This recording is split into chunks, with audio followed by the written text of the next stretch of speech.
A Russian helicopter gunship circles above its base near Latakia on the Mediterranean coast in Syria. Enormous transporter planes maneuver around the airstrip, preparing perhaps to fly equipment out of Syria.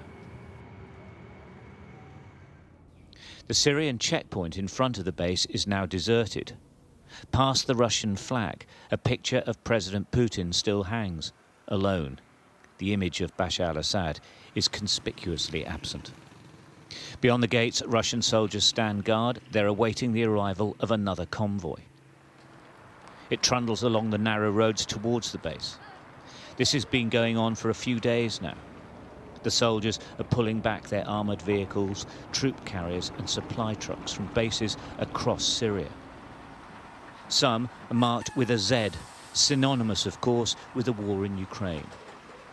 But this is a war that is now over. The drawdown is part of discussions about their future presence in the country that's taking place between Moscow and the new government here. Well, the Russian forces have basically propped up the Assad regime since 2015, and of course that regime has now fallen. It's quite clear they're withdrawing from their bases and they're coming back to this one, which is a transport hub.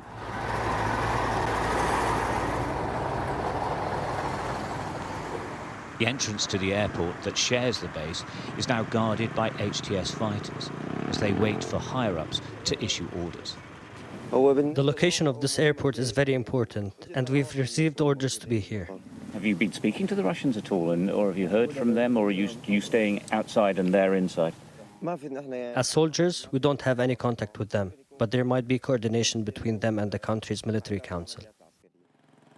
The villagers around the base have made a good living from the Russian soldiers.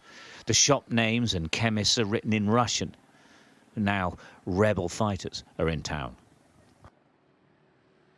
The Russian military vehicles make their way along the Mediterranean coast past destroyed or abandoned Syrian army vehicles. HTS soldiers with low loaders are now collecting abandoned tanks. They're rebuilding the new Syrian army. The changes taking place in Syria this week are quite something to see.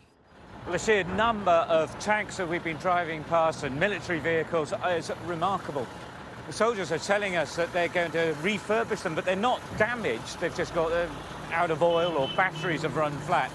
So these have all just been abandoned. It literally has gone on for mile after mile. The regime has gone. Its main supporters are withdrawing from the countryside. It feels like a chapter in this Syrian saga is ending, but the story is far from over. Stuart Ramsay, Sky News, Latakia.